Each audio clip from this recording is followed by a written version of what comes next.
नमस्कार. आज आपण एका खूप महत्त्वाच्या विषयावर बोलणार आहोत. महाराष्ट्रातल्या रेशन कार्ड धारकांसाठी एक मोठी आणि खरं तर खूप महत्त्वाची बातमी आहे. 1 एप्रिल 2026 पासून नियमांमध्ये मोठे बदल होणार आहेत. तर हे बदल नेमके काय आहेत, ते का केले जात आहेत आणि त्याचा आपल्या सगळ्यांवर काय परिणाम होणार आहे, चला हेच सगळं आज आपण समजून घेऊया. आणि हा प्रश्न खरंच विचार करण्यासारखा आहे, कारण सरकार जे नवीन नियम आणतंय ते बरेच कडक आहेत आणि त्यामुळे अनेकांची रेशन कार्ड रद्द होण्याची शक्यता आहे. म्हणूनच हा प्रश्न की तुमचं रेशन कार्ड धोक्यात आहे का? तर बघा, केंद्र सरकारने आता ठरवलंय की संपूर्ण रेशन व्यवस्थेत मोठे बदल करायचे. यामागचा उद्देश अगदी स्पष्ट आहे की सरकारी योजनेचा फायदा फक्त आणि फक्त गरजू लोकांपर्यंतच पोहोचावा. ही तारीख सगळ्यांनी अगदी लक्षात ठेवायची आहे. 1 एप्रिल 2026, कारण याच दिवसापासून हे सगळे नवीन नियम लागू होणार आहेत. आणि हो, याचा अर्थ असा की प्रत्येकाची पात्रता पुन्हा एकदा तपासली जाईल. आता वळूया सगळ्यात महत्त्वाच्या आणि तातडीच्या मुद्द्याकडे.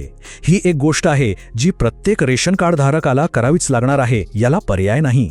ही तारीख तर लिहूनच ठेवा. 31 मार्च 2026 ही शेवटची तारीख आहे, डेडलाईन आहे आपलं KYC पूर्ण करण्यासाठी. आणि हे करणं अत्यंत आवश्यक आहे. आता बघा, प्रक्रिया तशी सोपी आहे. फक्त 2 गोष्टी लक्षात ठेवायच्या आहेत. पहिली, दिलेल्या तारखेच्या आत आपलं KYC पूर्ण करा. आणि दुसरी, असं केलं की मग कोणतीही अडचण न येता नेहमीप्रमाणे धान्य मिळत राहील. पण जर KYC केलं नाही तर काय? तर मग एक गोष्ट स्पष्ट आहे, रेशन मिळणं तात्पुरतं बंद होईल. म्हणजे जोपर्यंत ही प्रक्रिया पूर्ण होत नाही तोपर्यंत धान्य मिळणार नाही. त्यामुळे हे काम अजिबात पुढे ढकलू नका. बरं, KYC तर झालंच, पण आता आपण त्या नवीन नियमांबद्दल बोलूया ज्यामुळे एखादं कुटुंब किंवा व्यक्ती रेशनसाठी अपात्र ठरू शकते. हे नियम खूप महत्त्वाचे आहेत. सगळ्यात पहिला आणि मोठा बदल आहे तो म्हणजे उत्पन्नाच्या मर्यादेत. आता नवीन मर्यादा ठरवण्यात आल्या आहेत. जर एखादं कुटुंब ग्रामीण भागात राहत असेल तर त्यांचं वार्षिक उत्पन्न 2 लाख रुपयांपेक्षा जास्त नसावं. आणि शहरी भागासाठी हीच मर्यादा 3 लाख रुपये आहे. यापेक्षा जास्त उत्पन्न असेल तर ते कुटुंब थेट अपात्र ठरेल. आणि गोष्ट फक्त उत्पन्नावरच थांबत नाही. आता काही इतर निकषही आहेत. म्हणजे कुटुंबातला कोणीही सदस्य जर इन्कम टॅक्स भरत असेल तर ते अपात्र ठरतील. इतकंच नाही, जर घरात 4 चाकी गाडी असेल किंवा एअर कंडिशनर म्हणजे AC असेल किंवा 5 किलोवॅटपेक्षा जास्त क्षमतेचा जनरेटर असेल तरीही रेशन कार्डचा लाभ मिळणार नाही. याच यादीत पुढे मालमत्तेचाही समावेश आहे.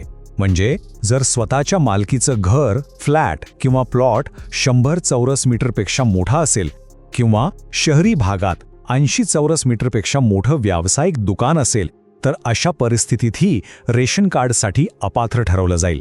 आता साहजिकच एक प्रश्न मनात येतो की सरकारला हे सगळे बदल आत्ताच करण्याची गरज का भासली? यामागे नक्की काय विचार आहे? चला तर मग ह्यामागची कारणं समजून घेऊया.